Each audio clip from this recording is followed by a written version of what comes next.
Alright, so this weapon has always been amazing. It's one of the fan favorite for sword users, colossal sword users. The thing with this weapon is that the scaling is really not that amazing. It's a quality weapon, but even while it has kind of a crappy scaling, it really does not matter because this thing can reach, and hear me well, 1k damage unbuffed. Yes, you heard me right. 1k damage unbuffed.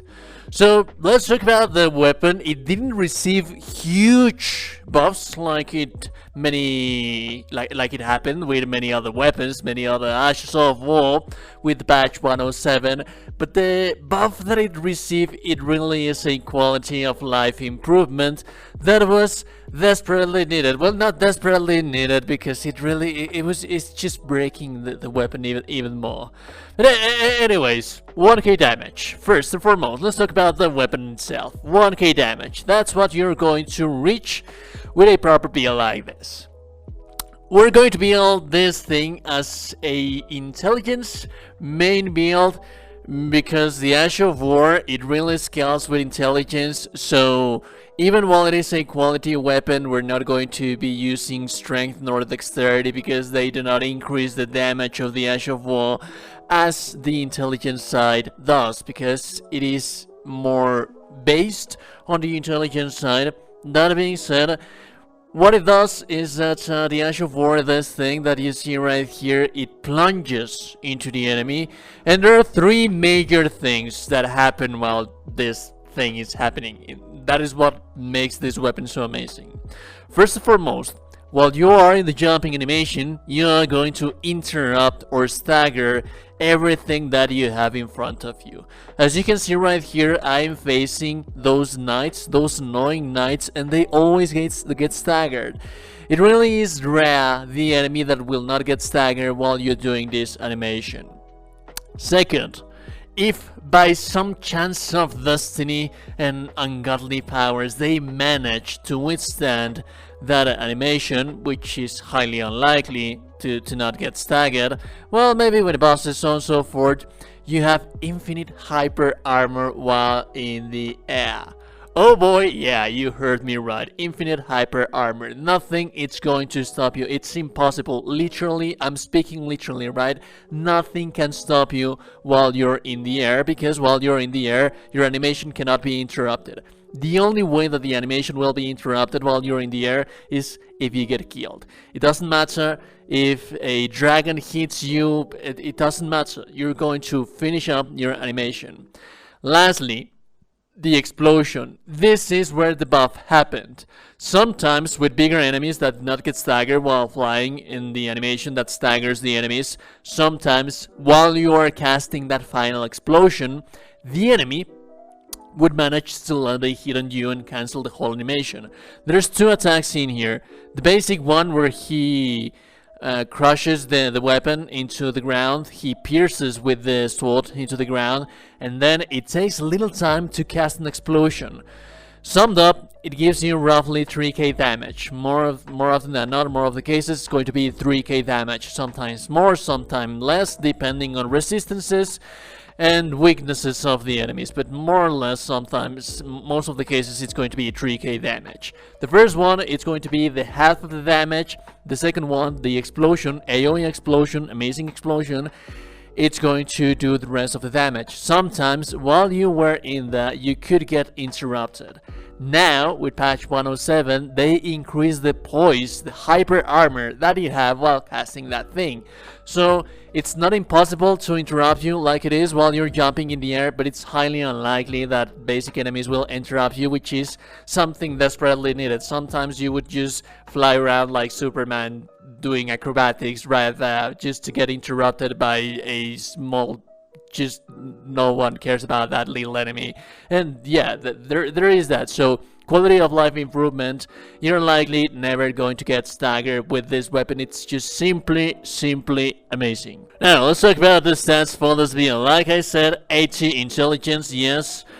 One thing that you do need to have in mind is that you can use sorceries with this build if you wanted to. I do not firstly, I tried to do a Carrion kind of spell mage, but it didn't really work in my favor because, as you can see right here, just the Carrion spells. The slashing one, it's just outclassed by the basic attack animation of the weapon, and the basic attack animation of the weapon, it has hyper armor. Do remember that Greatswords have 30% extra damage, 50% increase while two-handing, and extra damage in poise while two-handing. The 50% extra damage, it's really not that amazing because at the end of the day, the scaling for strength in this weapon is really not that amazing, but the 30% extra damage and extra points in your hyper armor while you do actions, that is quite amazing, so outclasses it.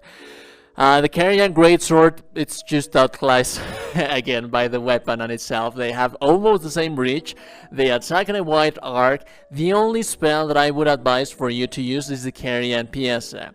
The Carrion Pieza has nice range and can stagger enemy, can build that stagger quite nicely, so that is one that I always like to use because if I am doing a melee kind of mage. So the only one that I advise for you to use is this one.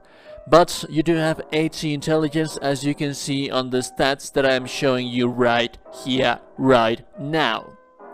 But it really is not that important. I mean, if you build this character, just use this sword, this colossal sword. It's going to carry you through most of the situations, as you can see right here, as you were able to see with my boy Godfrey at the beginning of the video.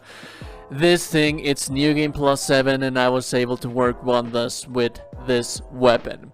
So, as for focus points, we're not going to actually be needing that much. I would advise for you to even those into endurance because you do want to use heavy armor. I'm not using anything specific for this build, so I'm using this one because I thought it was cool, but I would definitely advise you to use heavier armor, which leads us to the next point of the build, the Talisman.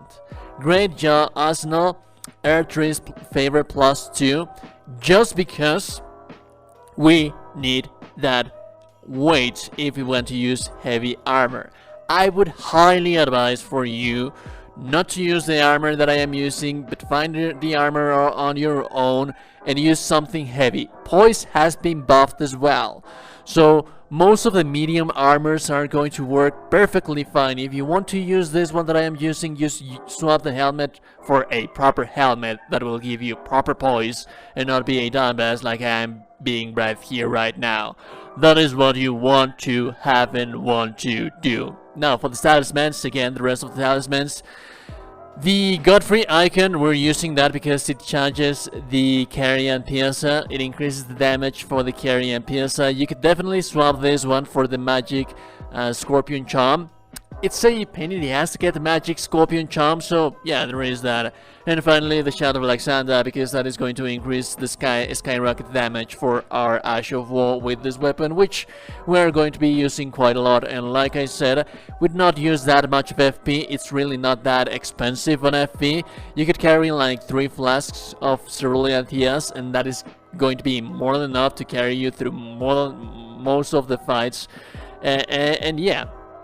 So, again, the playstyle that you want to use with this build is by exploring the world. You're going to be attacking basic enemies with your basic attacks.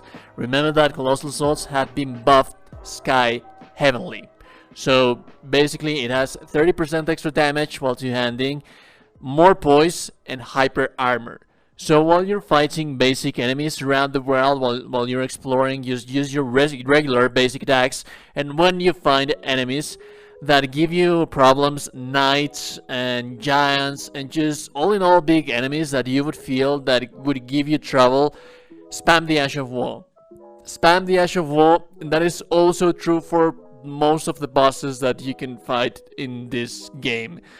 You definitely do want to, you can trade with bosses now that it has been buffed, now that you have, well, you do have your all times hyper armor while lunging into the air. You can definitely trade with bosses.